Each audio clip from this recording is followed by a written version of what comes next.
Hi, and welcome to Helluva Podcast. I'm Alex. I'm Ani, the O is silent, and holy fucking shit! Holy shit. Western Energy just came out. Western Energy, Season 2, Episode 4, dropped, not yesterday, but the Saturday before. Yeah, so a week and a day ago. Yeah. Holy shit. Which, the timing for this podcast cannot be any more perfect, because we're not, going deep into that episode today, but we are talking about Harvest Moon Festival, which is Stryker's first appearance. Oh, spoilers. Stryker's in the new one. Yeah. I think everyone knows that, though, at this point. Yeah, but if you haven't seen the new one, since it did just come out, spoilers. Spoiler alert. We will talk about it a little bit, and we talk about every episode all the time. Yeah, so if you don't want anything spoiled and you want to listen to this podcast, we suggest you watch it. Sorry if that deters you at all. Yeah. But we are just crazy and make connections to everything all the time. Yeah. And we can't have a single thought independently without other things. Exactly. So we're going to get into Harvest Moon Festival, and it starts out pretty... So, some context. What we do when taking the notes for this podcast is we rewatched the entire show, and we took notes on every episode, oftentimes doing frame by frame analysis. So when we pressed play on Harvest Moon Festival, we were 8 seconds into the episode and we paused because what the fuck is Blitz wearing? He's got a little gay little crop top vest. Gay little, black vest crop top. Looks like it's leather. Yeah. Which, I mean, considering our next point in our notes... Makes sense, but it's just, I don't know. Do you know when you're, you're so aware that something's intentional? Yeah. It's just so funny. They were like, what could we put him in right now? Yeah, and it raises so many questions, because, did he put that on, to go to bed? Was he wearing it during sex? Did he put it on the morning of? Definitely wearing it during sex. Okay. Also, I'm pretty sure they had just had, morning sex, because Stolas is tied up. Right. I mean, unless they went to bed like that. I doubt it. I doubt it, but it's really funny. That would be really funny. They fell asleep. Yeah, but yeah, speaking of Stolas being tied up, hashtag BDSM moment. Yeah, which I think we kind of knew already. No, at this point actually, because the other time we get confirmation about it is the circus. So yeah, I guess this is the first time. But we could have assumed. Oh, and also just the way he's talked to Blitz in previous episodes, that I want you to beep my beep until I beep, which could be vanilla, but it doesn't sound vanilla. No, because it would be so funny if it was. It's just I want you to make gentle love to me beneath the moonlight with your beep. But also, vanilla, that's not to get into a sex analysis here, but I feel like vanilla can be kind of talking vanilla can be kind of aggressive, say, because it's not... not all vanilla is Millie and Moxie vanilla is what I'm trying to say. Yeah. Then there's sort of a spectrum to the whole vanilla versus not vanilla thing, I guess. I think they're very strong on the BDSM side. Oh, yeah. I don't think they're, all the way there. They're probably not into, some of the weird shit. Yeah. But... Well, I don't think so for the most part. Probably not. I'm not thinking of anything in specific. I just can see them being into, one super weird thing. Oh, yeah, me too. Yeah. But anyway. I was about to reference the Stay animatic. If anyone's seen it, as if it's canon. It's not canon. But you can talk about it. No, I was just gonna be well, we know that they do this, but that's... No, we don't. No, we don't know fucking anything. Anyway. They smoke weed. They do smoke weed, which I think we kind of have assumed from Cherub with the marijuana. Yeah. But it's canon here, or at least I don't think it's technically canon because it's not confirmed that it's weed, but I'm pretty sure. Yeah. Especially if they had just had very rough sex. Yeah. Which that's a whole thing. Weed after sex from Blitz. Mm-hmm. They do both smoke it, but Stolas puts it out, which makes me think that it's not, his thing. Yeah. And that's... I don't know. I feel like there could be a lot there, but there could also be nothing there. Yeah. Do you care to elaborate? I know that none of his relationship trauma is canon. But which we've barely scratched the surface of. We keep saying we're gonna talk about it, and we will talk about it. Maybe I think I definitely will do a thing, but I don't want to leave you out of it. Yeah, and I think in Ozzy's especially, that'll come up the most. That's when we can really get into the nitty-gritty of it. Yeah, I think so. I was gonna say not today. Yeah, I don't think there's anything really in this episode. No, not today. But basically, I think that Blitz has a lot of relationships and or sexual trauma, and if he has sexual trauma, and then he's smoking weed after sex as a coping mechanism, maybe. Right. And there's, like, that whole dynamic of, like, he probably does enjoy sex, but, like, does he feel safe? And does he feel, like, really bad and scared after? And, like, all this stuff. And then we also have the theory that he has substance abuse issues. Oh, yeah. That's a whole other layer to that. That is a whole... I didn't even think about that. I thought that's what you were getting into. I mean, all of the above. Yeah. I was just thinking about it in the specifics to sex. But no, that's so real. Have we gotten... We did get into the substance use last episode. Last episode, yeah. But then his whole relationship with weed is very interesting because he doesn't seem like...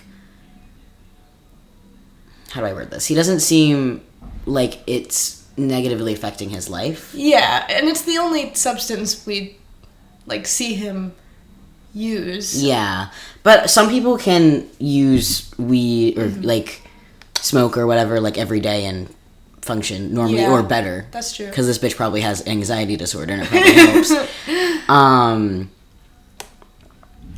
So that would make sense. But yeah, I think it's definitely something to think about. The next bullet point. Oh yeah, you want to say this one or should I? You can. So our buddy Stolas canonically has dick feathers. Yeah, which Blitz... we say canon. They don't like show feathers on his pee-pee, but Blitz like coughs up a feather like it's like he's a cat coughing up a hairball, which adds to the cat thing. Yeah, his cat vibes. But I don't know. I feel like that was how it was intended. Yeah, I'm sure. I mean, we do know that he's a biter. So it could have been from anywhere, I suppose, but it was a tiny ass feather. I want to know, like, because he probably like bites a lot during sex because Stolas really liked it. Like, even if it's not his thing, like he is a biter. And it seems to, it's like Blitz's instinct, and Stolas really liked it. So now I want to know how much, like. I wouldn't need to not analyze their sex life so much, but, like... Hi, welcome to Helluva Podcast. We do really deep analysis here. Like, really deep. Wink. Anyway. What? Stolas literally just wants to go on a date. This whole episode. That's the whole thing. Literally, the whole relationship. All Stolas wants is a fucking date.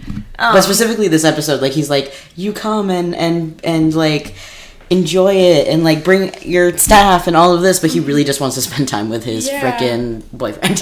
Blitz is like, I told you we're not bodyguards, and he's like, oh no, just come hang out, it'll be a fun time.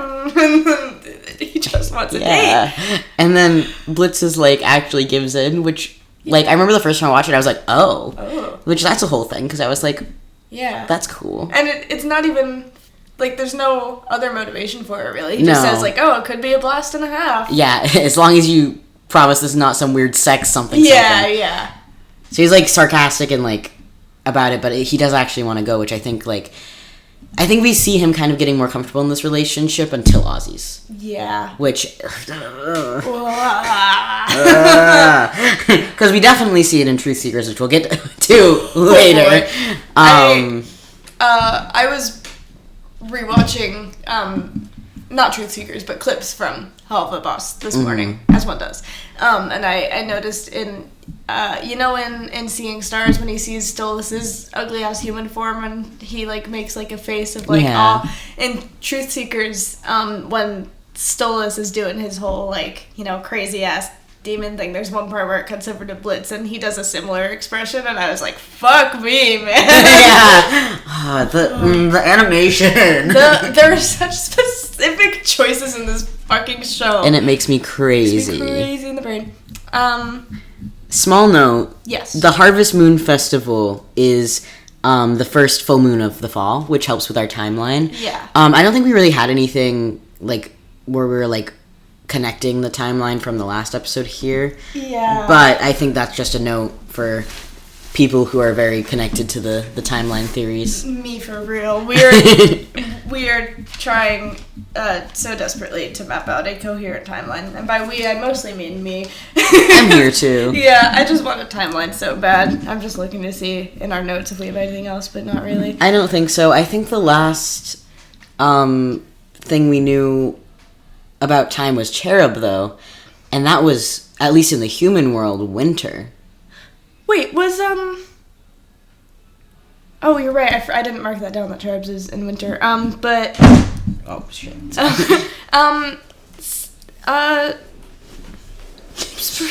Sorry, Spring Broken. Yeah. Is that over spring break?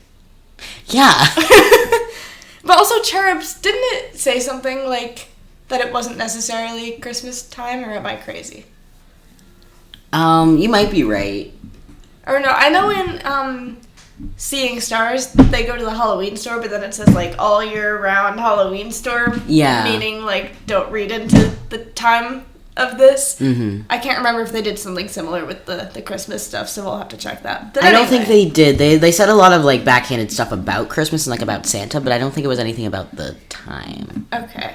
Because if Spring Broken is in the spring and then Cherubs is in the winter, that's a very big jump, which makes me think that that's not what happened. Yeah, that's fair. That's very fair. Oh, also that's not possible because Harvest Moon is start of September. Yeah. Yeah, that's so why I'm Cherubs can't like... be in the winter. Yeah. Well, that also poses the question of, is the timeline in Hell the same as on Earth? Right. Because Spring Broken is on Earth. But that's... Cherubs is on Earth. But Harvest Moon is in Hell. Right. So their, like, start of fall could be different from the start of fall on Earth. Interesting. I'll have to make note of that. Yeah. But, yeah, I am not as into the timeline theories. As we know, I'm into the trauma theories. I want to know when everything takes place. Yeah, no, that's fair. Yeah. Anyway. All right. Another small note. There's an Ona Fizzbot billboard next to Millie and Moxie's apartment. Yeah.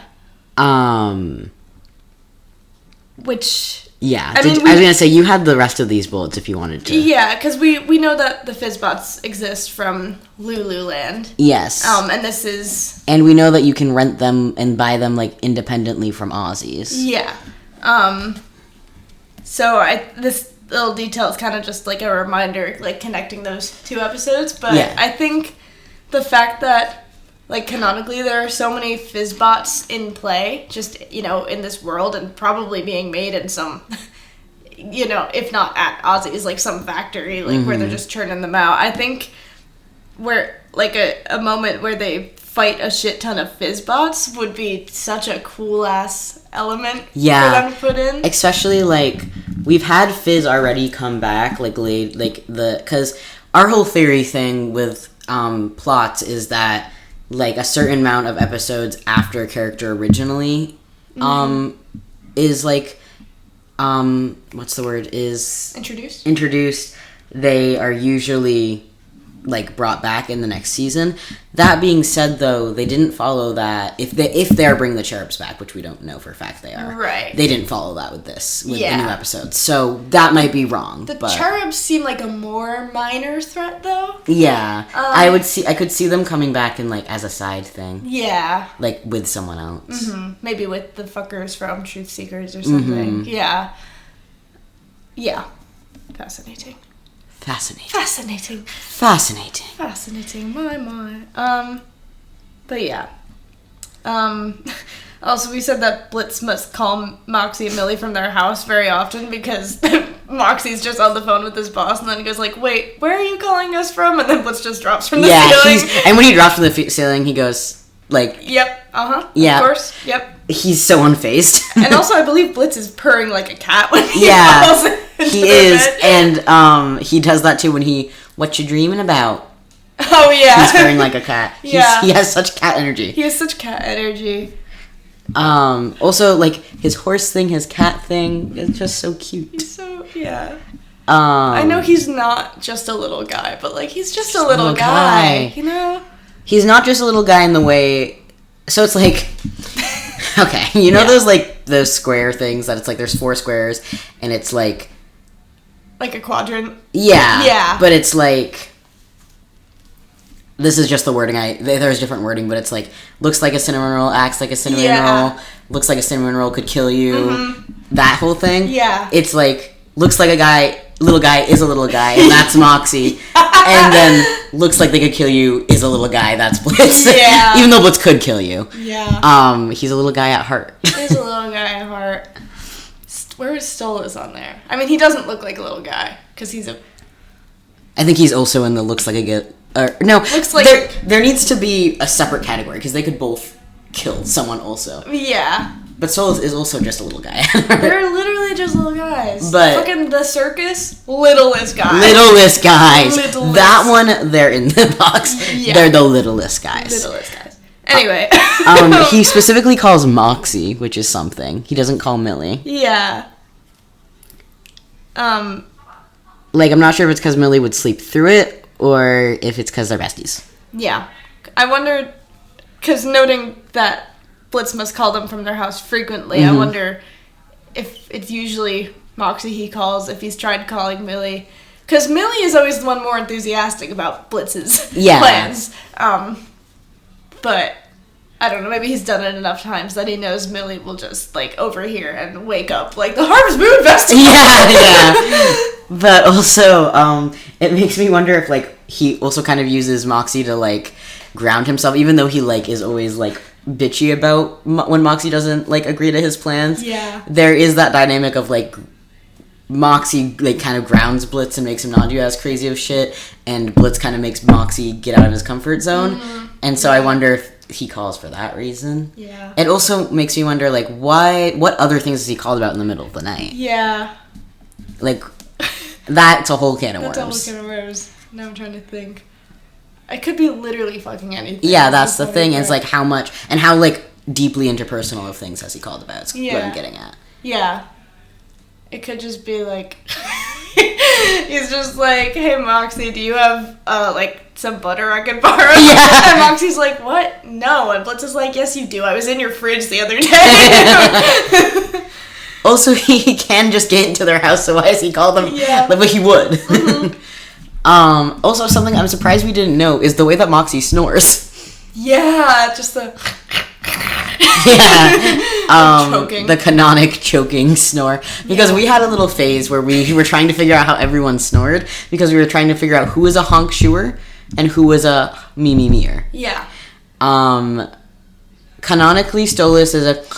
He coos like a bird, which we predicted. Yeah. And then we were rewatching no, it was the pilot. It was because I found a video of Stolas that was Stolas, but it's just animal noises. Oh, yeah. And that was the first clip. Yeah. But yeah, it's in... I think that's the pilot. When Blitz is like, got this fucking heavy book. It might be... I think it also might be the circus, though. Yeah. It's the same scene. Yeah. Whatever part that is. Yeah. Yeah. Millie's freaking family. Millie's stomping ground. Millie's stomping ground. Millie. Millie. The Moxiekin came out. Literally. We want to see more of Millie's family. More Sally Mae. More Sally Mae. Who Slays is so Sally hard. Slay. Sally Slay. Holy fuck. Slay. Yeah, and more of Millie's home, and I know there wasn't really time for them to do this in the episode in Western Energy, but I was like, oh, they're back in Wrath. I want to see Millie's family. I think they did a good job in this episode in what are we on? Harvest Moon. Harvest Moon. Yeah. I was like, Spring Broken, no. Cherub, no. Harvest Moon. At like getting a good taste. Like I definitely want more, but for this being like an earlier episode. I think they did a good job of, like, kind of getting the dynamics down and, like, where Millie fits in her family, how her parents view her, the expectations on her. It's the standard, like, Helluva boss, like, introduce this thing, and then later on it'll make even more sense. Yeah, with the which they always do so well. Yeah. Like, just between, like, just the, like, couple of interactions we have with Millie and her parents... learned so much, and I'm like so baffled as like a storyteller. Yeah, it's like Jesus, that was so well and good. And also I think seeing Millie and Moxie, like, getting hurt together and seeing the different reactions and, like, seeing Millie get blamed for it, that was, like, a whole thing. Yeah. I think that really told us a lot about her character and, like, where she comes from. But I want more still. Yeah. But Vivzie did say that the tweet that was about it revolving around Blitz. Yeah. Which I do think that we'll get more Millie because I think Blitz is very interpersonal with Millie. Yeah, she did make a disclaimer responding to someone else. I can pull up that tweet just in case no one has no idea what we're talking about. But someone replied to the tweet and was like, we'll be getting more of the other characters though, right? And she was like, oh yeah, of course. Yeah. Like, they're very, important and integral to Blitz and his story, and, like, we'll see more of them independently. But I think she was basically just trying to, like, I think there's a lot of fans that want the show to steer away from Blitz because he's not their favorite. Yeah. And then also because I just know there's a lot of Blitz hate, like, a lot of it in the fandom. Yeah. And I think she was just trying to clear up that that's not going to happen because he is the Helluva boss. Yeah, he is, like, the main character as far as main characters go in this cast. So Vivzie Pop made a tweet saying that they, like, locked in the full series map outlines and also said the show is going to be 4 seasons total. Yeah, we should have said this earlier. Yeah, holy shit. Assuming they get to tell the whole story, it's very much a 4-season story. And then she said, quote, starting right into season 1, the show became about Blitz and his relationships, his business, his growth, and the society he exists in. That's what the show is about and will be what it remains. End quote. Yeah. And then, someone was like, but the other characters, and she was like, yes, don't worry, they'll be there. And then, also season 2, which is what we're on right now, is going to be 12 episodes total, with 7 of them coming out this year, or 6, I forget. I think it's 7 and 5, right? Yes. The goal is that up to episode 7 will be released by the end of this year, and then the rest of the season will be next year. Yeah. So that's exciting. So fucking exciting. We got a lot of information about the show itself, which is great. There's 4 more in the summer, including Western Energy. Well, 2 more. Because there was 4 between spring and summer, but that includes the Moxie episode. Oh, I didn't realize it concluded X's and O's. And okay, so there's 2 more. We can expect 2 more by the end of the summer. So that'll bring us to episode 6. So there'll be 1 more in the fall. Though one of those episodes could be Ozzy's part 2. Oh, that's true. I fucking hope so. I fucking hope so. So then we would have 1 in the summer in season 2, and then 2 more of season 2 in the fall. And then we're gonna be at another fucking cliffhanger. Yeah. We're gonna eat glass. God, I love this show. Yeah, and while we're talking about updates from Vivzie Pop on the show itself, she said they're also in the process of getting the soundtrack thus far onto Spotify. No indication of when that will happen, and it wasn't like a thing that's definitely happening, just that they're in the process of doing it. Which is a win. A win. If I get to listen to House of Asmodeus on Spotify, I know it's already on there, but not officially. Yeah. Not to expose that person. Yeah. Put it on Spotify. Yeah. Also, I wanted to note, which I'll note more when we talk about X's and O's, but having the, like, Vivzie say that thing about Blitz and, like, it surrounding Blitz, the X's and O's episode, I think, is really interesting then, because it's very much a Moxie episode. Yeah.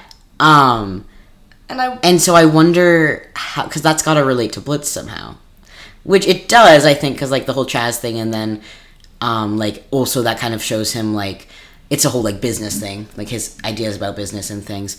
But I wonder if there's gonna be more. Like, I wonder if they're gonna talk about their daddy issues or some shit. Yeah. No, because I think they can definitely have episodes that revolve entirely around the other characters without it relating, at least, like, super relating back to Blitz. Like, he'll probably be there in most of them. Yeah. But, like, but yeah, with that episode specifically, especially it ending with Blitz being like, glad we both have daddy issues, Max, and given just the statement that Vivzie, like, I don't know. Yeah. It makes me, like, I'm like, Yeah, that's interesting. Yeah, and as we know, I fucking love the Moxie episode, and I fucking love Blitz, so of course I'm going crazy with that. Yeah. But yeah. Yeah. Anyway, where'd we leave off? We left off with Moxie being intimidated by Millie's parents. Which is a great segue from X1E4, because, I mean, oh my god, he calls her dad sir. Yeah. And in, like, the sir. Like, yes, sir. In that way, not the, like, sir. Yeah, that not he his uses. bitchy ass way. Yeah. It's like yes, sir, I'm polite, and you are an authority figure. And not even polite, like, I am... intimidated. Yeah, but what's the word I'm looking for? I'm complacent. Yeah. And sorry, Moxie no last name makes me a little bit insane. Real. Also the toxic masculinity in this episode. Oh yeah, from like Millie's family, and then Stryker also very much. Blitz a little bit. Like, and Blitz a little bit, yeah. Blitz encourages him to do the stuff in like in a joking way too, and I think that Blitz is like not as bad as everyone else, but he's playing into it, and that's gotta hurt Moxie extra bad. Even Luna. A little bit. And Luna's always giving him shit. I was gonna say, he probably, its effects let him less, because Luna's always giving him shit. Yeah, I do wonder if they're gonna go into their dynamic more, though, in the future. Like, why? Like, they never get along, ever, and I feel like if they're going... Probably because Moxie's close to Blitz, would be my guess. Maybe, but... Well, yeah, that makes sense, but I don't know, I think they should... If they're building towards a point where their business is going to like be successful and they're going to have a successful little family dynamic that they've got going on, I think they're gonna have to resolve Moxie and Luna's little thing eventually, and I think that's gonna be cool to see. I think it's probably a combination between the fact that Moxie is close with Blitz and Luna, as much as she won't say it, is very protective and very close with Blitz. Yeah. Also, Moxie's the easiest target in the office. Yeah. He'll take it. But then, I would love for Millie and Luna to have more of a friendship. Yeah. Which I think, honestly, we kind of saw a little bit in Truth Seekers. A little bit. Not like a friendship, but like they work together, and like having them work together makes me think that maybe that will be a thing. I would love to see them bond. Yeah, me too. Especially, like, they're the two, like, main female characters in the cast, and for them to just They need to pass the Bechdel test. They need to pass the Bechdel test. Yeah, I think that'd be really cool.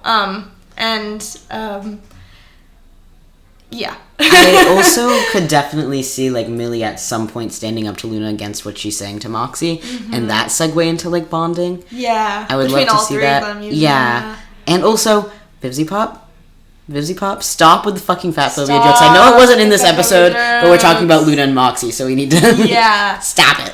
Stop it. Yeah. What was I gonna... Oh, with Luna and Moxie, like with Luna being protective of Blitz, I could also see it being a thing, because we know that Blitz already had Luna as his daughter when he met Moxie, because they met in prison, and he was like, I gotta get back to my daughter. So it could have been a thing where he started getting close to Moxie, and then Luna felt abandoned. Yeah. In a way. I could definitely see that. Especially if Luna was like the only person in Blitz's life. Yeah, that's what I was trying to hint at. Okay. Sorry, I didn't mean to... No, you're totally good. I didn't actually say it, I just said it in my brain, so I'm glad you said it. Yeah. Okay, glad I was picking up what you were putting down. Yeah. I think it's a whole dynamic to explore. Everything in this fucking show is a whole dynamic to explore. So good. It's so good. This is only tangentially related, but bear with me, because me and my mom were talking about Ted Lasso and how a lot of people pass it by because it's very, like, cheesy, especially in the first season, and people don't see, like, how much there really is to it, like how many small details they pack in and how thoroughly they examine these really complex issues, but people will just be like, oh, it's so cheesy, and, like, either will stop watching it or just, like, only watch it on a surface level. And this is kind of similar, where not that it's cheesy, it's you know, it appears very vulgar and, like, it's typical adult animated show. But it's not. And there's so much to it. There is. There's so much to it. This is still a little off topic, but I kind of feel the same way about Heartstopper. Not as much the show, more so the comic, but where the show's going. Yeah. Season 2 is going to absolutely kill me. But it covers so many topics so well, but people are like, oh my god, it's just like gay teenagers, I'm not gonna watch that. Yeah. But yeah, I think that's a big thing, and I'm honestly guilty of it sometimes too, because I'm very picky with what I watch, because I can't focus on anything ever. I'm sure everyone's guilty of it to some extent. Yeah, well, I'm saying, like, I'm admitting that I'm very guilty to this very often, but it's like, it's just, we both have said on the podcast, I believe, that it's not a show that either of us would have ever watched. And it was kind of just a happy accident that I came onto it and then got everyone else into it. And now look at us. 4 episodes into a podcast. The other note we had about the toxic masculinity is that Moxie is very transgender. He's so transgender. He's so transgender. It's so, like, transcoded. My media studies out here. The transcoding on this motherfucker is so fucking strong. So strong. Have we talked in depth about him being transgender? Because I know we say it all the time, but, like, he's so I think this is the episode to talk about it, honestly. Yeah. The toxic masculinity thing, in Truth Seekers, the name thing. Oh, Boxy or Roxy. Yeah. So transgender. Boxy or Roxy. I hate that. Yeah, I don't know if there's anything, like, off the brain that you're like that. I'm trying to think. I don't know. I mean, he just has that energy as a trans mask. As a trans mask, he is trans mask. He is trans mask. It's one of those things where it's like there is so much actual reason and evidence for it, but then it's also like, I'm trans mask and I say so. Yeah. And that's all I can think of right now. There is a lot. Like, I'd say this episode in particular, like, not only is he, like, way more hurt than I think most, like, cis guys would be about people making fun of his masculinity, because like a lot of times more feminine cis guys, not always, especially when it comes to like cis guys who are queer and like are kind of and have a lot of internalized homophobia and things, but like cis queer guys, because Moxie's queer and I think he's pretty not like open, but he's not like shy about that. I don't think have a lot of, like, they're very comfortable in their masculinity. So, like, people make fun of it, and they're like, yeah, what about it? But Moxie is so affected by the jokes about his masculinity and is, like, willing to get himself in so much danger to prove that he's a guy. Yeah. And I just think that whole concept is very transgender. Yeah. Yeah. And, like, to the point where he, like, could have just shot Stryker at points, but was like, no, I need to be strong. Yeah. It's so sad. Like the limits he goes to, And also the fact that it's happening all around his girlfriend's or his wife's his wife's family. Yeah, and like literally like everyone he cares about. Like his wife, her family, and then like his boss, his coworkers. And that hurts extra when you remember that he has a shitty family. Yeah. And then also Stryker is there like perpetuating those ideas and making him feel even worse about it. Like deliberately like making him feel bad and like he's less than, which was not what he was fucking hired to do. No, but the family's just so okay with it though. Yeah. That's the thing. Yeah. We were talking with the new episode dropping how as far as antagonists go in Helluva, Stryker is one that we actually like don't hate as a person on a fundamental level. Yeah, and like, as a character on a fundamental level. Yeah. Like we can sympathize with him. We don't want him to die a horrible death. I think he's being set up to be much more morally gray, and I'm so here for that. Yeah, that's what I'm trying to say. Like, the other villains, like, you know, Moxie's dad and Chaz. Like Chaz is already dead. Chaz is already fucking dead. They're just, like, so deeply bad. And as much as people on Tumblr want to fuck them, we have no sympathy for them. I think we're gonna have a similar relationship with Fizz also, which... the fandom I found is split into people that think that Fizz is a very, like, hard villain, and then people that think that he's just a funny, silly guy. But I think it's somewhere in between. Somewhere in the middle. Yeah, for sure. Because there's definitely, like, we've seen him and Blitz as kids. Yeah. However briefly. And we know that, you know, they were just happy and wholesome little kids at one point. But people take the circus a lot online as, like... Because... Fizz is kind of an asshole, but it's more of a power dynamic thing, I think, as kids. Like, he knows he has more power, so he knows he can be a little shit. Yeah. And that's how kids are. I think even if he isn't, really fully aware of it. Like, it's more of a subconscious thing. Oh, yeah, that's what I'm... Okay, yes. And even if it is a conscious thing, like, kids do that. That's how kids function. It doesn't make you evil. You're just a little shithead kid. But, like, seeing him growing up like that, and then seeing how that translates into his career and Blitzen, his relationship as adults, is... Yeah, I think it's going to be such crazy. an interesting dynamic. Yeah. I don't know where I was going somewhere with that Stryker thing I was saying. About how basically, like, you know, for all the shit he's done, we don't hate him. We think he's cool and we're excited to see more of him. But that being said, he was hired to kill Stolas. You did not need to go so hard on my friend Moxie like that. Literally. That's not your job. Literally. And also, just kill Stolas if you're going to kill Stolas. And also, the Stolas, like... I say this, I'm like, yeah, he's, like, a good, and I don't, like, mind him. Mm-hmm. I think I do mind him as a person. Not as a character, though, if that makes sense. I think he's really well written. Yeah. I just... The pain in Western Energy when he was, like, hurting Stolas. Yeah. Well, I mean, I think that Crimson and Chaz are good villains in terms of writing. That's true. I guess I would say as a person, then... I think I think he's more interestingly written than Crimson and Chaz. Yeah, but I think for sure. Crimson and Chaz are very well written. I think some villains are just intended to be like, they don't need any sympathy. They don't need, you know, people on Tumblr will still try to fuck them anyway, but... I know, Crimson and Chaz is like... Their lines, like the writing, the actual dialogue, and then also their voice actors, which I'm aware is also Moxie's voice actor. But like for Crimson, they captured it so fucking well. Yeah, I fucking love this show. There was, and we are in danger of getting really off topic here, but there was a moment in the new episode Western Energy where Moxie sounded a lot like Crimson, and same voice actor. I'm aware, but like. I want to, like, go back and see if there are any moments throughout the rest of the show where that happens. Because if not, then I think it's interesting. Then, like, post X's and O's, Moxie, like, sounds like his father a little more. I don't know if it was intentional. Yeah, what part was it? It's, I know exactly the line, actually. It's when, Moxie's saying to Blitz, like, me and Millie can go get Stryker. We have a score to settle with that dickhead. He sounds very Crimson in that line. I thought you were... very Crimson. Yeah, that's real. I thought you were going to say when, like, later on when he says something to Stryker. I don't remember what it is, but it's, like, one of those, like, dark pans over his face. And that, his voice is, like, deeper, like Crimson's.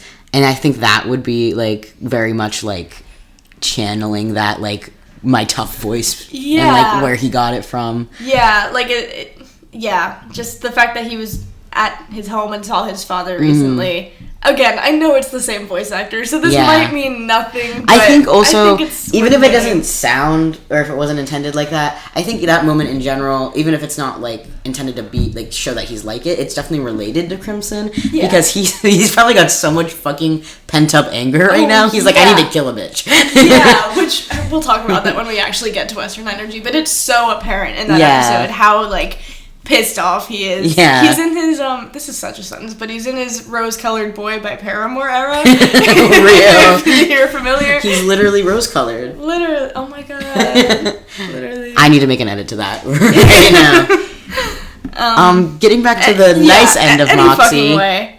In Harvest Moon, he info dumps about weapons. He's so autistic. And he's just trying to fit in.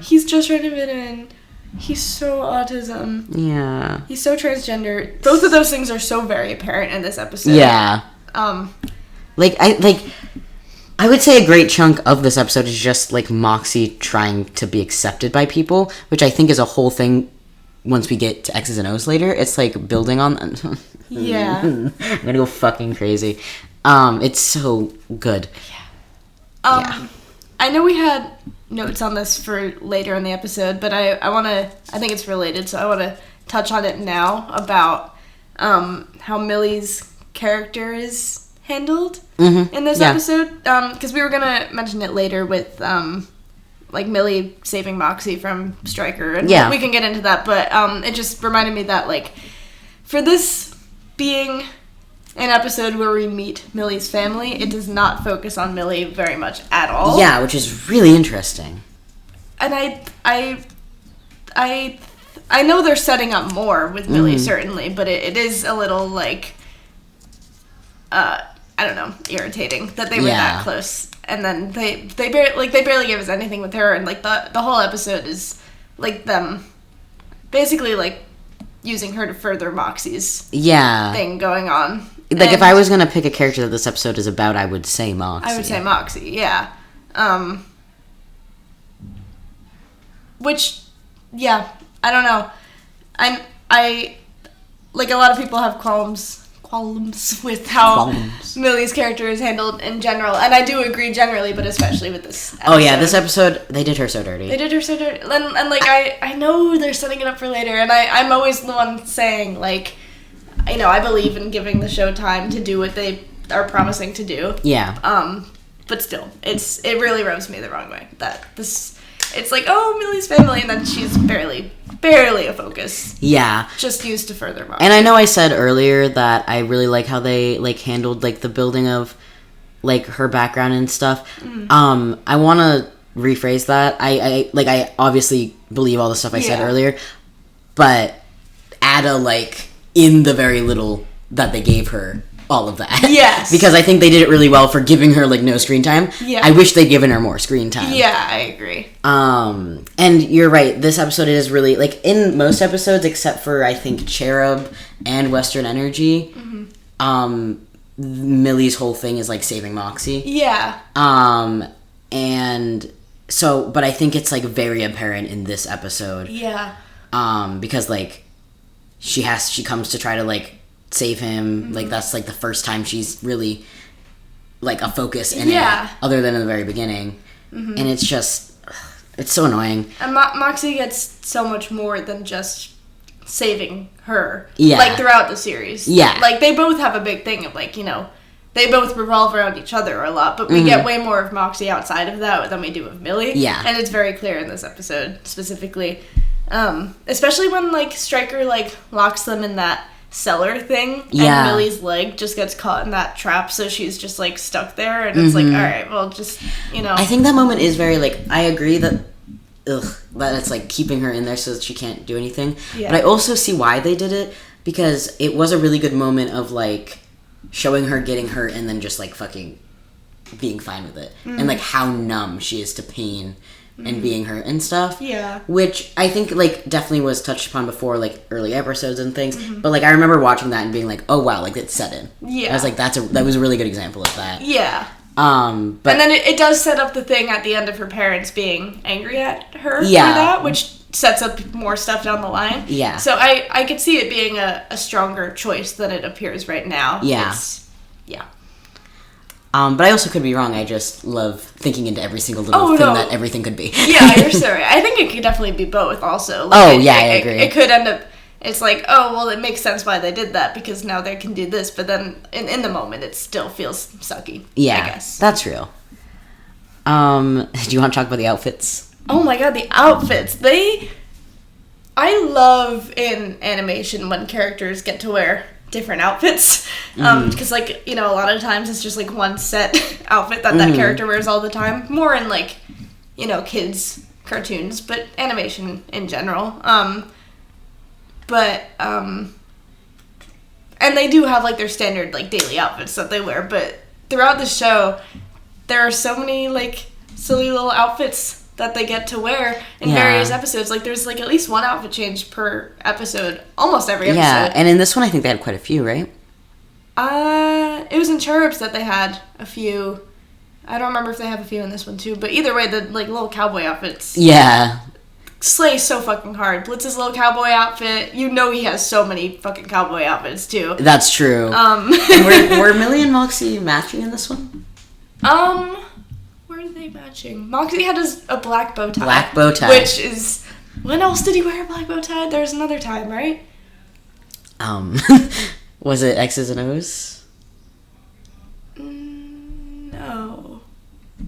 No. Oh, wait, no, there was... You're right. It was... he was trying to impress someone in the episode, I remember it. What was it? Oh, was it their anniversary? Yeah. Yeah, Ozzy's. Yeah. I think I'm thinking of... There was, like, a picture with Moxie when he's little with a black bow tie. It's a red bow tie still. It is? Yeah. Well, when he's little in the scenes, I know it's a red bow tie, but... Anyway. Oh, in the picture. Yeah. You might be right. Yeah. I think the black bow tie is an interesting detail that they bring back from time to time. It's like it's his fancy his fancy bow tie, which is so cute. Yeah. Also, just the tiny little note that Millie's name is Mildred, no last name. Mildred, no last name. Also, her and her family being Southern coded, or just Southern in general. Yeah. I say coded because it's hell. Yeah. But being Southern and also being toxic with masculinity is such an interesting thing, especially with like I really wonder how they are about like Millie's sexuality and like everything, because they are set up to be the stereotypical Southern unaccepting family. Yeah. So that makes me wonder. But Sally Mae is trans. That's true. So there's that. But I wonder if like that's true, and then they're like accepting of her. Seemingly, yeah. Yeah. So, but it makes me wonder, was there like a shift? Like, how is that growing up with her? Yeah, her? right. That dynamic. That'd be interesting. And if they know that Moxie is bi and or trans, which is not canon or whatever, but that explains a lot more of how they act towards him too. There's also a whole dynamic, which I'm not sure if this is very prevalent in the South, but it's very prevalent up in Maine, where they don't like accepting things either. Yeah. Like your little shoulder shake while you said that. That like bi women is like a normal thing because like women liking women is hot to men. But when men like men, it's like the end of the world. Yeah. And so I could definitely see a dynamic where they're like, okay, yeah, my kid's queer, but like she's dating a queer guy. She could do so much better kind of thing. Yeah. That might be really far-fetched, but I could see that. Yeah, that's real. That makes sense. Anyway, Blitz and his horse. They're Spanker's horse, not his. Oh, yeah. Throughout the episode. Yeah. He has, like, his hands in his face, and he's, like, kicking his little feet. Kicking his little tootsies. He has hearts in his eyes. Hearts or stars in his eyes, yeah. He's like, la, la, losing la. his fucking shit, autistic ass. Yeah. I love Blitz and his horses. Yeah. And then, when talking to, who is it, Millie's dad about, how he kills people. Yeah. And he says, when you're good at something, you should probably capitalize, implying that he was good at killing before he made a business out of it. Yeah, which is why. Why is that? Potentially why he was in prison, but then, like, was that the first time? Yeah, I think we have gotten a good amount of Blitz's backstory, but I need his, like, teenage young adult years. That's what I need. I'm glad that we got his childhood and, like, we know where he comes from and things, but, like, all of my questions are from teenage to young adult age. And if you think about it, in the circus, his dad, basically forcing him to steal. I'm sure that definitely escalated throughout his life, forced him to do bigger and worse things for bigger and bigger but then prizes. that poses the thing of like, what was Cash Buxo, Blitz's dad? Yeah. Cash's actual motive, because I think he's very motivated by money. Yeah. So killing, I guess, would make sense to a degree, but I think it definitely could. But I don't think it would be his big thing. But if there came, like, one big opportunity that maybe was building to one thing, because I just had the thought, you know how sorry, you know how Moxie and Blitz met in prison? Because Moxie and Chaz were on that heist, was that for the Mafia? Because if that's the case, then Moxie was doing that basically for his dad. So if Blitz was in prison because of something he did for his dad, and that's how they met... Yeah. Wouldn't that be fucking crazy? That would be crazy. That would be very crazy. Oh my god. And I see it being a possibility. The only thing with that is we don't know... To be fair, we do not know how long Moxie and Blitz have been together. But I don't think it's like too long because Moxie is relatively young, yeah? Like relative... 26? Yeah, so it's... Well, I guess it could be a hot while then. But we know IMP has been around for a while, so I don't know if Blitz already had IMP when he met Moxie or not. Right.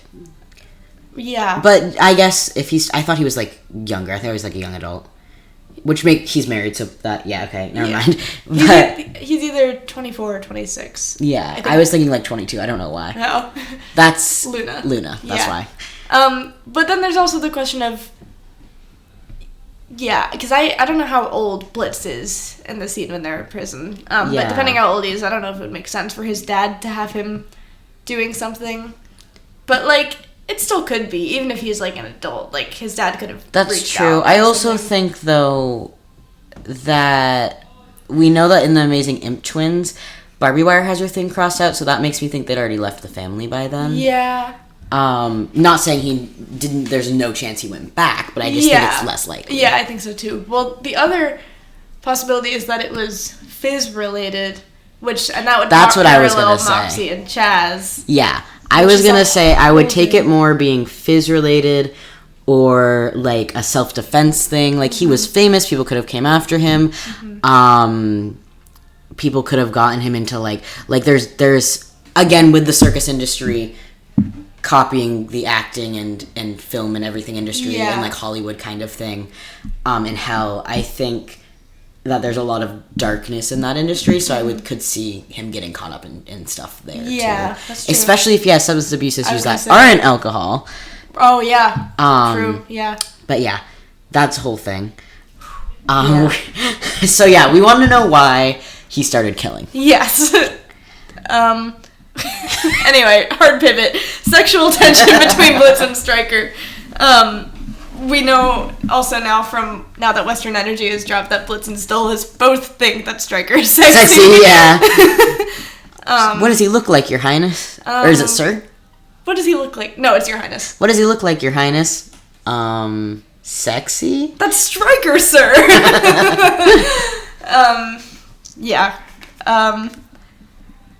And then we have Stryker and Blitz flirting. This was in... what part was this? So this is... when he caught Stryker with the gun. He goes, "Excuse me, the fuck?" Yeah, and then they have this little, like, flirty, like, Blitz stalling. Flirty and emotional manipulation, because Stryker is all like, you can, like, do so much better, like, you are, like, I'm not saying it word for word, but, like, you're, like, a slave to this guy who doesn't even care about you. Yeah, you and me are in the same boat. Yeah, you and me can do this and that. Which goes into the class war thing, and, like, this is not niche, but, like, you have to be in two fandoms for this. Pulling a Luke Castellan. And oh wait, shit, you don't know about that. Never mind. No, it's all good. People will get what I'm saying if they've read all 5 of the books.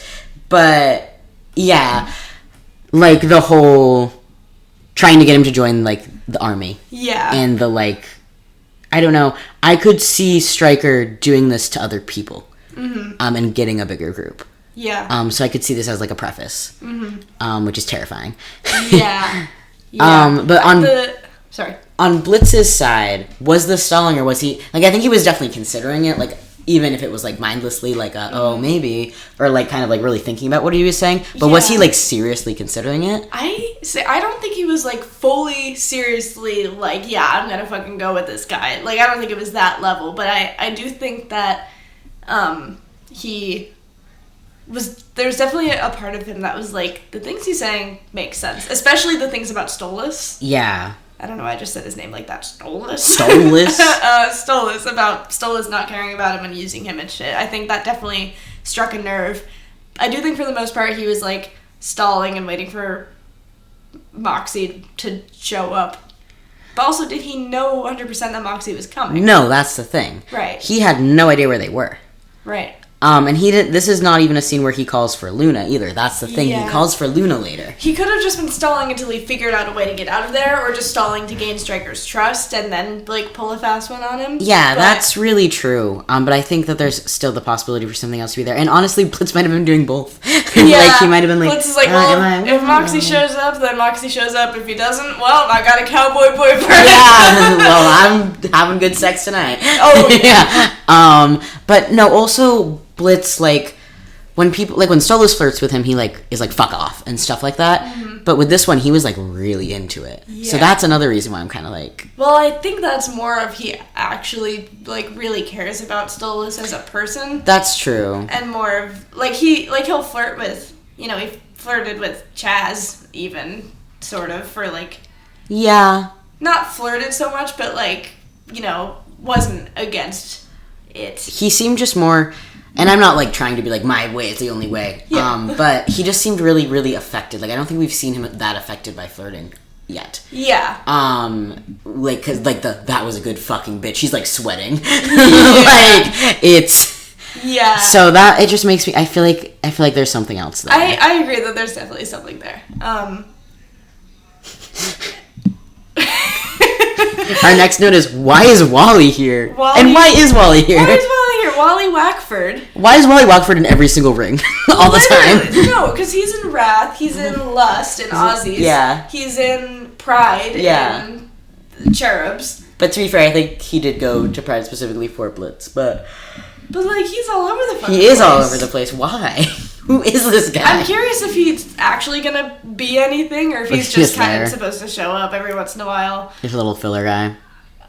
Then in Cherubs, Blitz seemed to recognize him in the commercial and shot the TV, so there might be something there. I think there is definitely something there, but also just having him there as the comedic relief is very funny. Yeah. So I'm okay with it for the time being. Yeah. But yeah, we don't really have an answer for that. So moving on to classism. Classism is alive and well in hell, /neg. /neg, that's in our notes.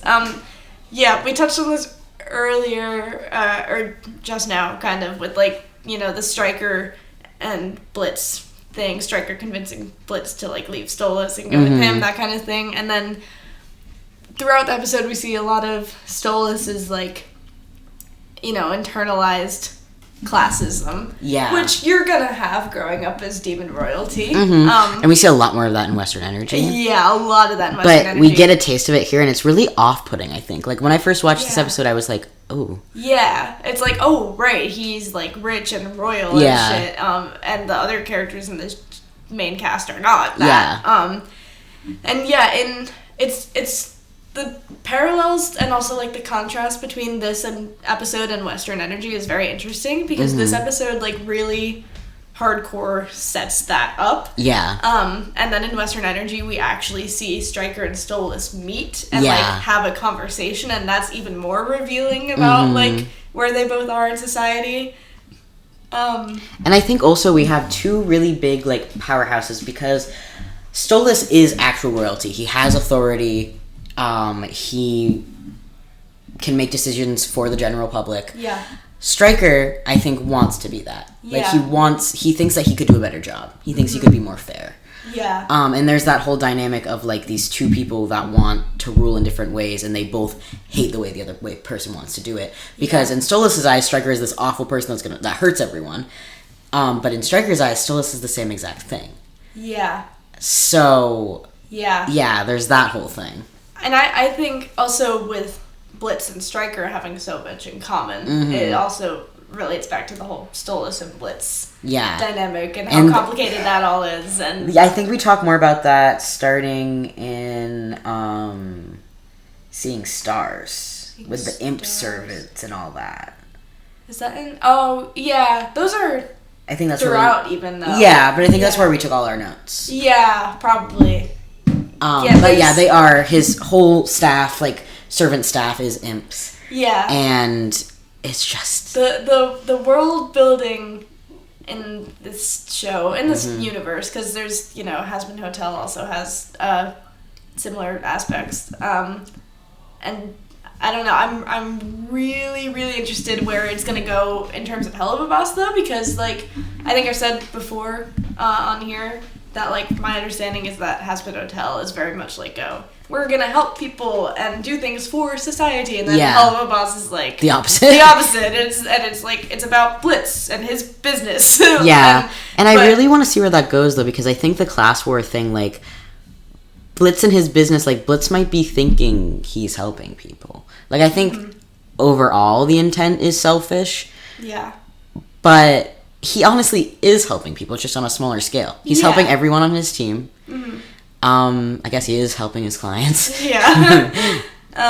Yeah, and I think it's gonna be really interesting where this goes, because like they don't really, for the most part, give a shit about any of that, but also it very much affects them as being at the lower end of society. So yeah, and if Blitz and Stolas end up being a canon item, that's gonna cause some radical shifts. Oh yeah. And that, I could see that being a whole big thing. I'm really, really interested now in knowing that this is a 4-season story. How the story arcs of the show are going to work with that. Yeah. Because I feel like the direction of the show as a whole depends a lot on if and when Blitz and Stolas become, like, an official thing. Because, like, if they wait till, like, the end of the show for that to happen, like season 4, that's a very different show from then if they get together at the end of season 2. Yeah. Because then, like, after season 2, that sets off a whole load of other things. Then there's also the difference between canon interpersonally dating and canon publicly dating. Right, yeah. With being a royal and a lower class citizen, I think, at least. That's like a whole thing. Yeah. Like, obviously the story centers around Blitz as 50 Pop, like fully confirmed. Yeah.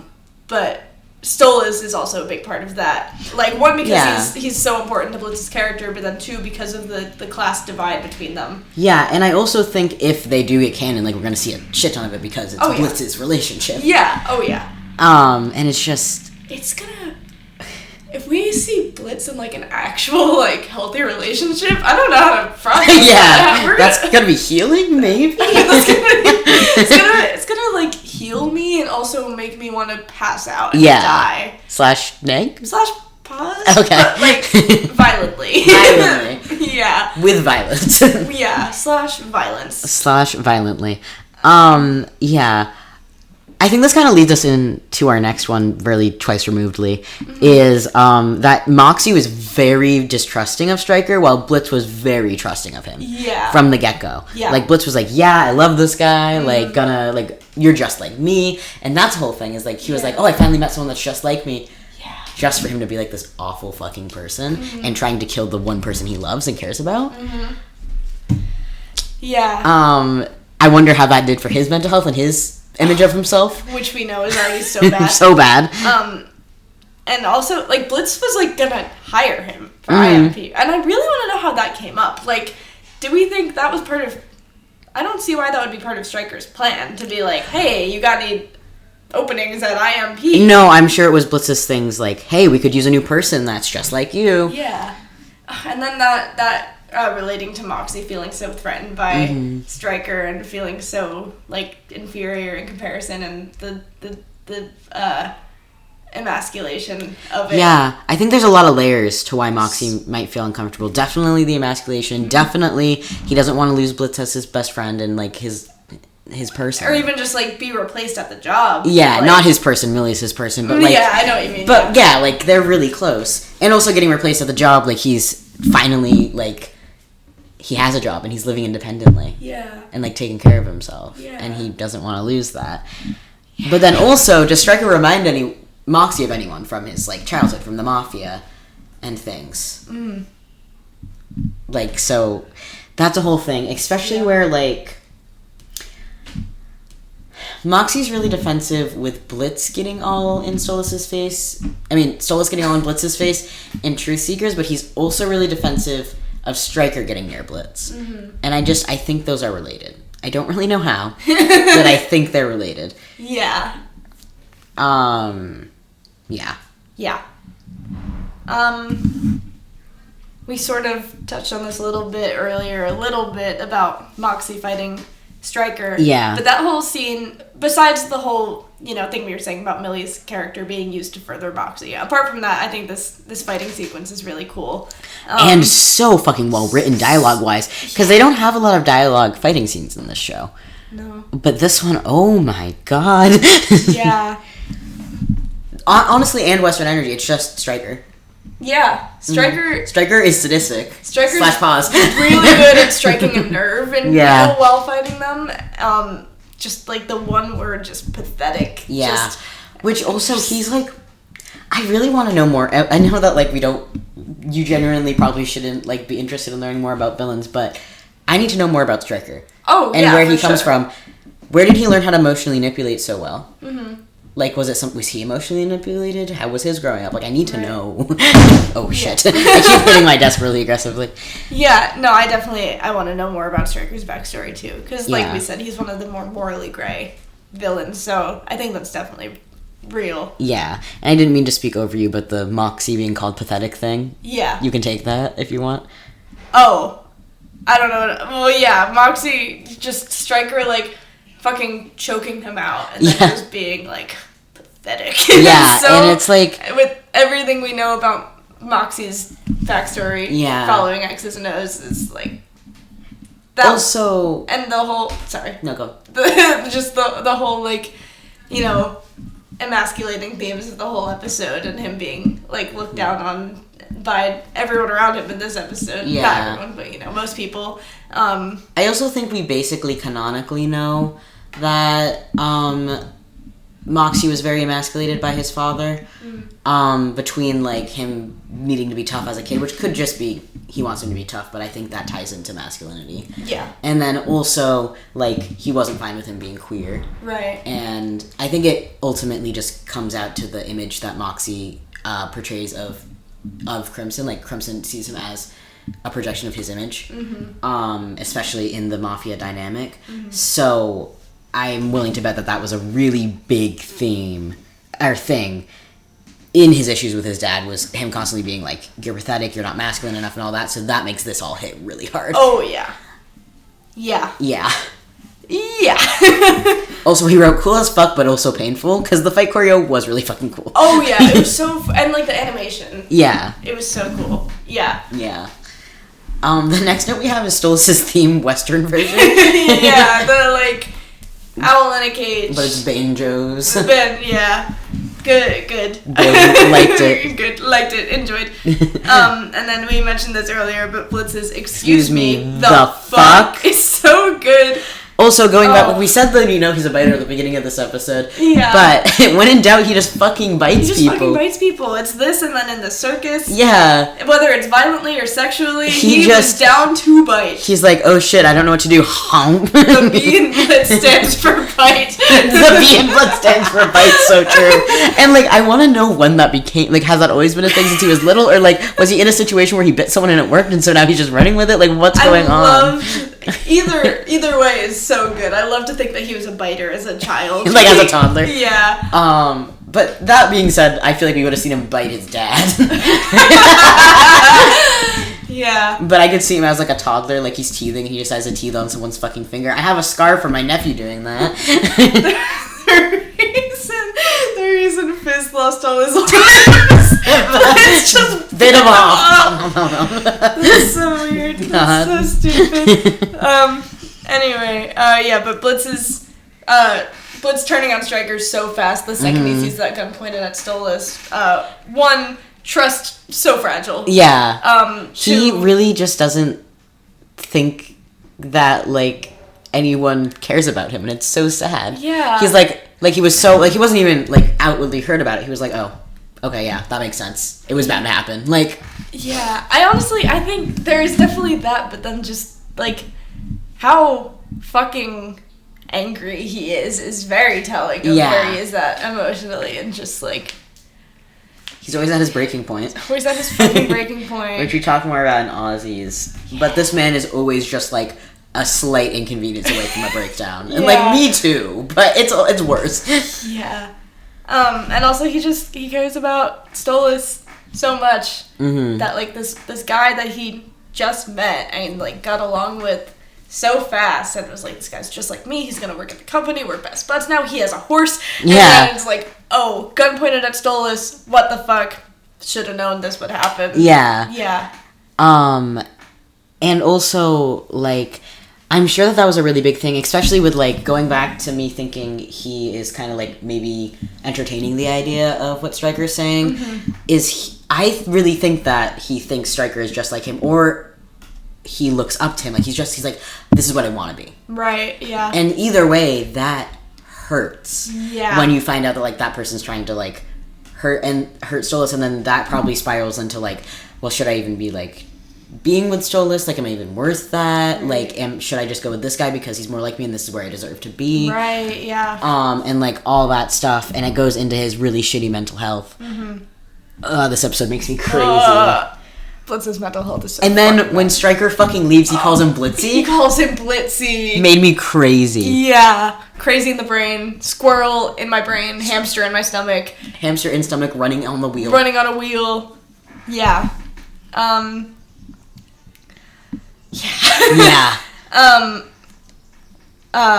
The next note is that Stryker reminds Moxie of Chaz, sad face. Yeah, sad face. What was our, other than the bullet points below that, what was our